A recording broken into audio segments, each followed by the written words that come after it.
कमला रोजाना की तरह अपना ककड़ी खीरा चाट का ठेला लेकर बाजार निकली। रास्ते में उसे पता था कि एक घर है जहाँ से उसे खीरे ककड़ी पर छिड़कने के लिए ठंडा पानी और बर्फ जरूर मिल जाएगा। सरोज आंटी, थोड़ा ठंडा पानी मिलेगा क्या? ककड़ी खीरा सारे मुरझा से गए हैं। हाँ हाँ कमला, क्यों नहीं, रुक मैं मोटर चलाती हूँ। तू बाहर की टंकी से ताजा ताजा ठंडा पानी भर ले, तब तक मैं तेरे लिए फ्रिज में से बर्फ निकाल कर लाती हूँ। ठीक है आंटी। ओ कमला, ला 2 प्लेट चाट बना दे, और सुन, मसाला तीखा कर दियो। जी भाभी, अभी बना देती हूँ। ये लो भाभी आपकी चाट। अनीता बहू, कमला को चाट के पैसे तो दे दो। किस बात के पैसे सासू माँ? क्या पानी और बर्फ मुफ्त की है जो रोजाना कमला आपसे मांग कर ले जाती है? हिसाब बराबर। हमने पानी और बर्फ दी और बदले में इसने हमें चाट दे दी। कोई बात नहीं आंटी, भाभी ठीक ही तो कह रही हैं। मैं भी तो आपको रोजाना परेशान करती हूँ और आप मेरे को बर्फ पानी सब कुछ देते हो, तो मेरा भी तो फर्ज बनता है कि मैं भाभी के लिए, आप सबके लिए बढ़िया चाट बना दूं। अच्छा आंटी जी, चलती हूँ, कल आऊंगी आपसे मिलने। कमला अपने काम पर निकल गई। अनीता बहू, तुम जानती हो कमला बहुत गरीब है।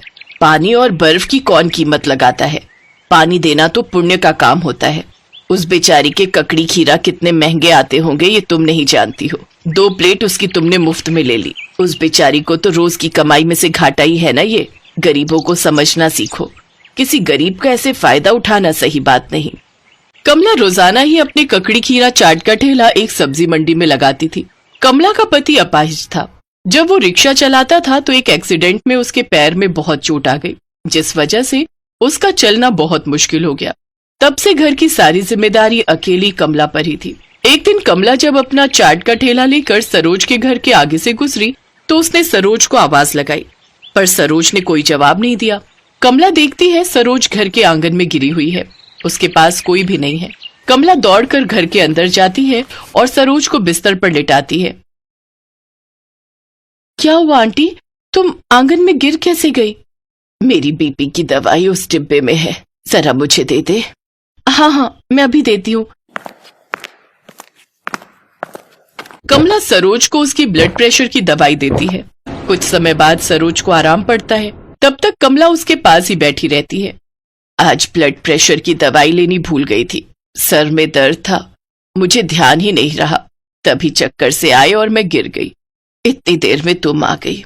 क्या करूं, उम्र के साथ दवाई लेनी भूल जाती हूँ। अनीता भाभी दिखाई नहीं दे रही। बहू अपनी माँ के घर गई है, आने वाली होगी। तभी अनीता आ जाती है। अरे कमला, तू यहाँ बैठकर गप्पे मार रही है और बाहर गाय ने तेरे ठेले के सारे ककड़ी खीरे खा लिए। देख तेरे ठेले की क्या हालत हो गई है। क्या खीरा ककड़ी गौ माता ने खा लिए? वो मैं तो। कमला बाहर जाकर देखती है, गाय ने उसका सारा ठेला तितर बितर कर दिया और खीरा ककड़ी खा लिए, पर कमला कुछ नहीं कर सकती थी। अनीता बहू, कमला गप्पे नहीं मार रही थी, मेरी तबीयत खराब हो गई थी। अगर आज कमला ना होती तो मैं अस्पताल में पड़ी होती। सरोज अनीता को सारी बात बताती है। कमला, तुम बहुत अच्छी हो, तुम्हारा दिल बहुत साफ है। तुमने आज माँ जी की मदद की, उसके लिए तो मैं तुम्हें जितना थैंक यू कहूँ उतना ही कम है। भाभी, आंटी जी मेरी अपनी माँ की तरह है, और एक बेटी अपनी माँ को तकलीफ में कैसे छोड़ सकती थी। मैंने तो बस अपना फर्ज निभाया। रुको, मैं अभी आती हूँ। अनीता कमरे में जाती है। उसके हाथों में कुछ रुपए थे। कमला, आज तुम्हारा बहुत नुकसान हुआ है और हम जानते हैं कि तुम उधार पर सामान लेकर फिर ठेला लगाती हो। ये रुपए रखो, तुम्हारे काम आएंगे। मुझे पता है तुम्हें फिर से ठेला ठीक करना पड़ेगा और एक बार फिर सामान लाना पड़ेगा। अरे नहीं नहीं भाभी, मैं कर लूंगी।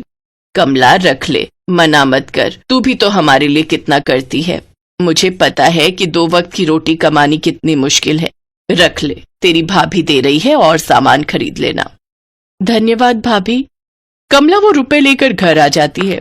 सचमुच उन रुपयों की कमला को बहुत जरूरत थी।